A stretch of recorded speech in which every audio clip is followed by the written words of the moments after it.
محترم ناظرین، ویسے تو اللہ تعالیٰ نے بہت سی خوبصورت مخلوق تخلیق کی ہے جو سارے اپنی جگہ پہ اللہ تعالیٰ کی وحدانیت کا ذکر کرتے ہوئے نظر آتے ہیں، مگر ان میں سے سب سے خوبصورت تخلیق جس کا ذکر میں آج آپ کے سامنے کرنے جا رہا ہوں وہ ہے تتلی، جس کو ہم بٹر فلائی بھی کہتے ہیں اور سندھی لینگویج میں ہم اس کو پوپٹ بھی بولتے ہیں۔ جی ہاں جناب، اس ویڈیو میں آپ جو دیکھ رہے ہیں یہ وہ تتلی ہے جس نے میرے کمرے میں آنے کی اجازت مانگی اور میں نے اس کو بلا لیا اور اس نے میرے کمرے میں رنگ برنگی اپنی رونقیں بکھیری۔ جو رنگ برنگی کلس اس کے چھوٹے سے ننھے سے مننے سے پروں پر لگے ہوئے تھے، اس نے وہ رنگ دکھا کے میرے اندر کے انسان کو ششدر کر دیا۔ اتنے خوبصورت رنگ تھے کہ میری زندگی رنگین بن گئی۔ چھوٹے ہوں یا بڑے، سب کو تتلیاں بہت پسند ہوتی ہیں کیونکہ وہ اتنی معصوم ہوتی ہیں کہ دیکھنے اور اس کو ہاتھ لگانے کے سوا رہا نہیں جاتا۔ دوستو، ویسے تو تتلی جو ہے وہ ہر موسم میں پائی جاتی ہے، مگر وہ موسم ہی کچھ الگ ہوتی ہے جس میں تتلی کا ہونا بغیچے کو چار چاند لگا دیتا ہے۔ جی ہاں، وہ ہے بہار کا موسم۔ جب وہ شروع ہو اور آپ سب جو ہیں شہر کے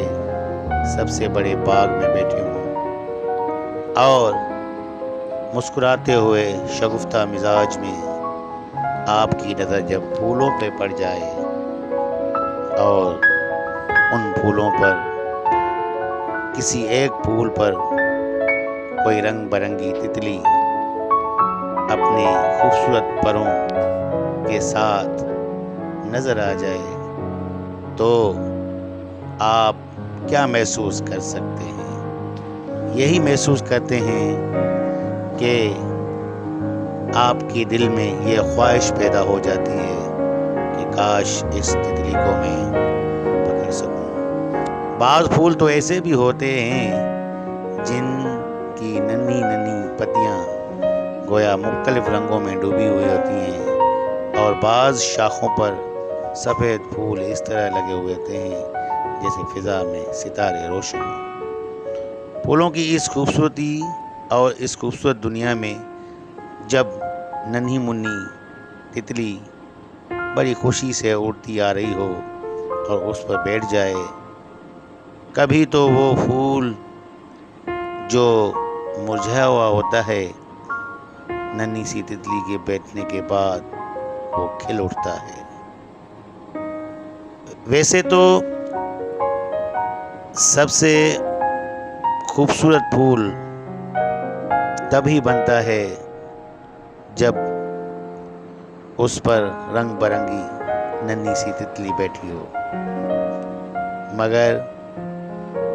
ایک سرخ پھول کو تو دیکھتے ہی خوشی سے ناچنے لگتی ہے وہ تتلی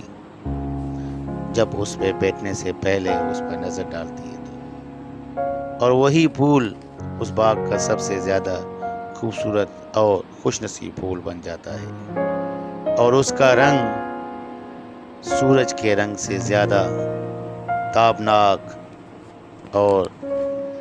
باغ کا وہ پھول اپنے ہی رنگ میں ڈھل جاتا ہے۔ جب ننھی سی تتلی سارے باغ کا چکر لگا کر لوٹ آتی ہے اور پھر کسی ایک پھول پر بیٹھنے کی کوشش کرتی ہے تو کیا عجب نظارہ ہوتا ہے۔ کبھی تو ایسا بھی منظر ہم نے دیکھا کہ وہ تتلی چند لمحے اس پھول پر بیٹھتی اور ایسے ہی ہوا میں اڑ کے غائب ہو جاتی اور وہ پھول